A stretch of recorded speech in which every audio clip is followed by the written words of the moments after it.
In the first video on this shed build, I built this pad and framed up the floor system. Now it's time to get some plywood on and build some walls. The stuff I need first is on the very bottom of this pile. So there's nothing for it but to move all this plywood.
I ran out of nails for my nail gun before I finished all the plywood on the deck.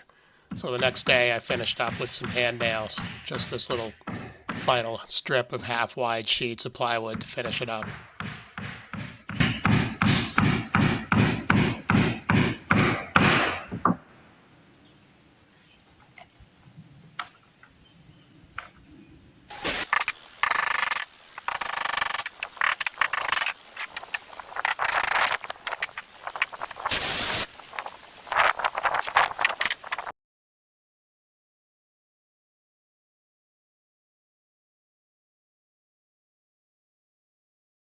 I ran out of air nails yesterday. I've got more coming, but I used some hand nails and just nailed these last half pieces on here, this last section. So this is all finished up. That's how much plywood I had left over. Looks pretty good, feels pretty good. It'll do. Good enough for what it's for, as they say. So it's good to have this done. I hate lugging plywood. This stuff is so heavy, it's all glue. So it's really heavy. Next we'll frame up some walls.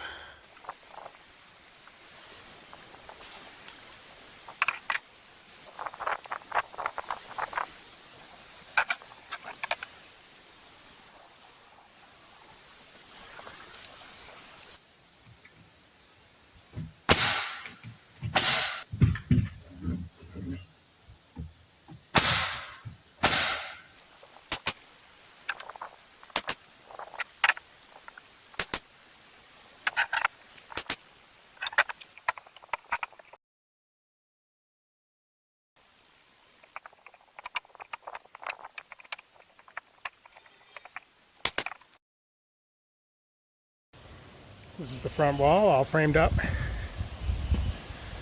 minus the second top plate.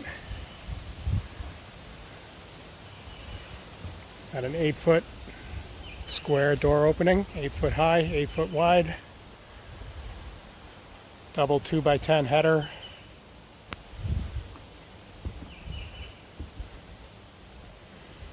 Just traditional 2x4 framing otherwise.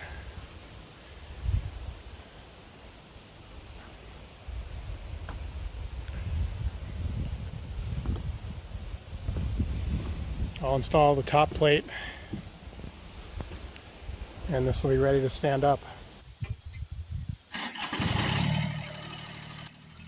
I figured I'd get my wife to help me lift the wall up into position. So the first thing I wanted to do was get it raised up off the deck a little bit. So I used the tractor to lift it up very carefully, and then I got that sawhorse under it.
Then I just repeated the process on the other side, chained it up to the tractor bucket, and lifted it enough so I could get the sawhorse.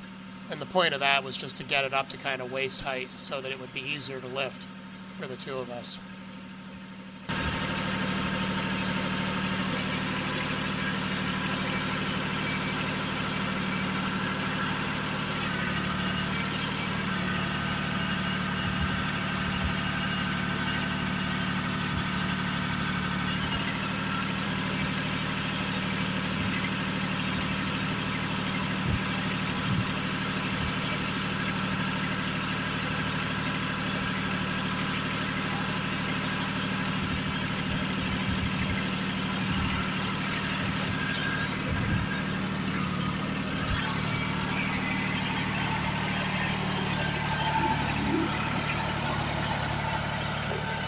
Hey, why not use the tractor to lift it up? Who needs people?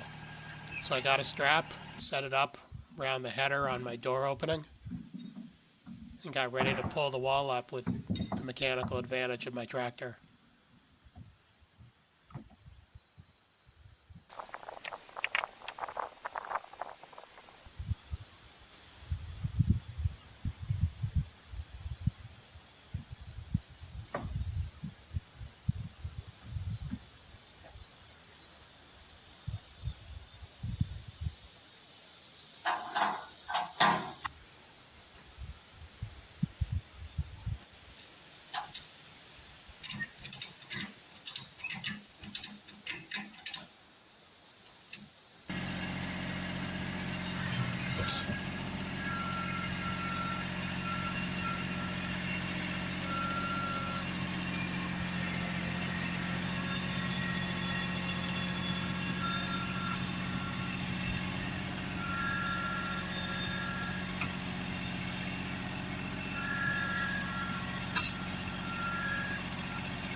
This was frankly a breeze. Pulled it up carefully and stopped quite a bit short of full vertical just to make sure that I didn't flop it over too far in the wrong direction. I screwed a couple of scrap pieces of wood to the rim joist just to hold the bottom plate in place so that that couldn't slip off the deck as I was pulling.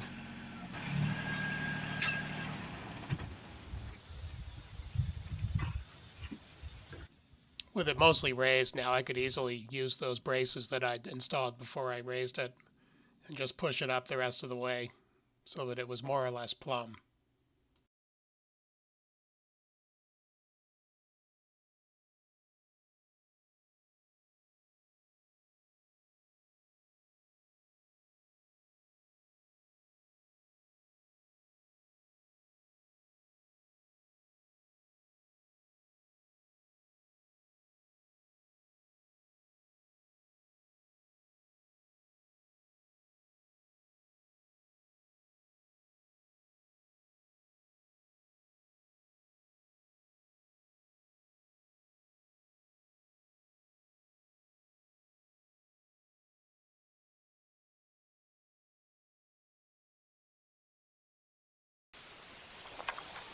Some longer braces made from 16-foot 2x4s just because I wanted to make sure that front wall was well secured overnight.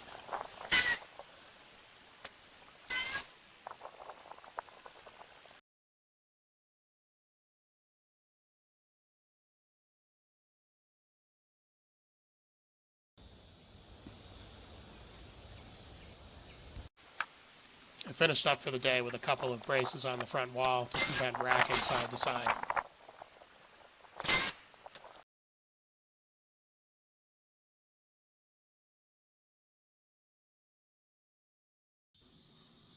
Next morning, I framed up the back wall.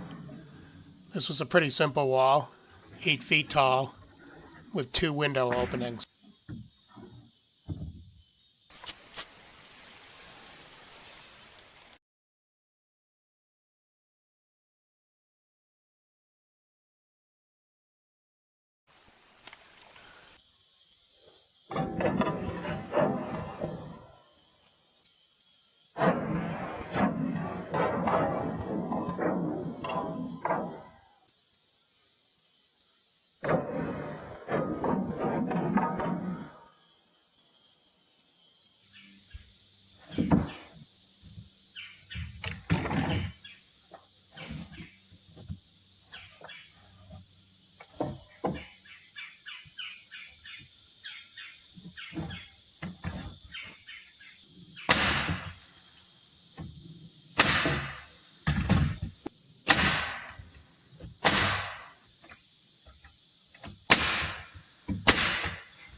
Here's the back wall all framed up. It's got 2 windows in it.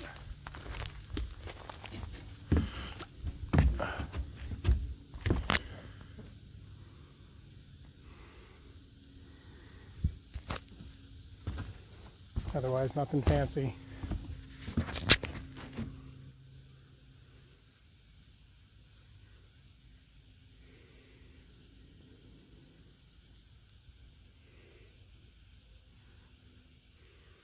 Stand it up next.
Using that tractor sure beats lifting that wall by hand, no matter how many people I had. Since I'm alone, it was really the only way to do it. Worked a treat.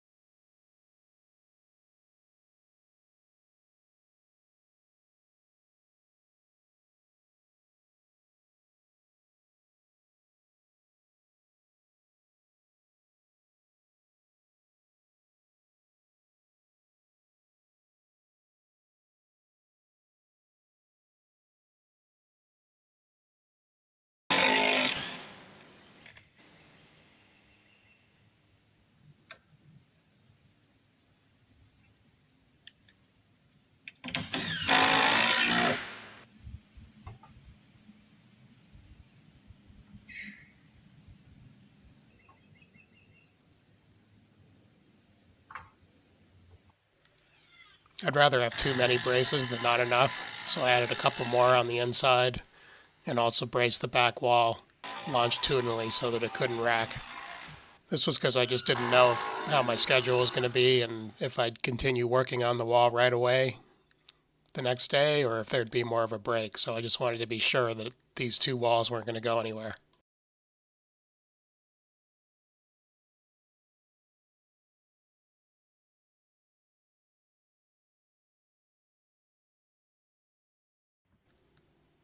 As it happened, it was the next day.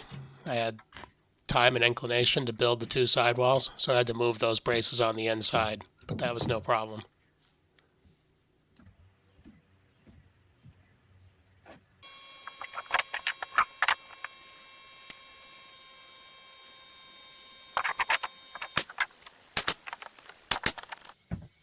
This was the simplest and quickest wall in the building. No windows, just 8 feet tall.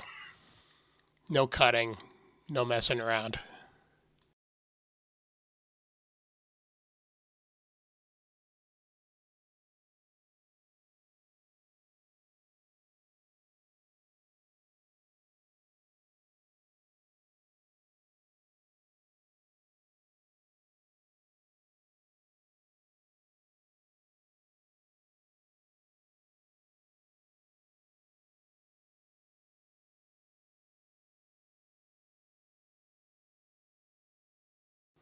I hadn't originally planned on it, but for the final wall, this one facing the other shed, I decided to at least frame in for a man door.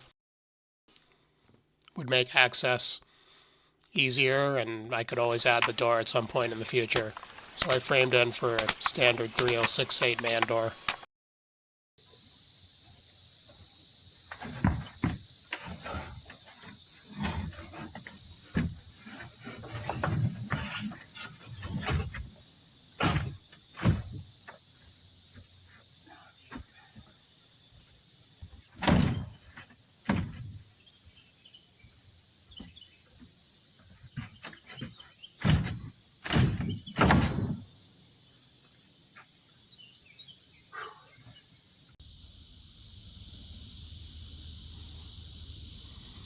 So I framed the top plate on this front wall and the back wall with a space to accept the top plate from the side walls, which is standard. But in this case, the front wall is taller than the back. And actually the roof rafter is going to tie this together. So I'm just going to piece that in with a little piece, and then the rafter can sit right on top.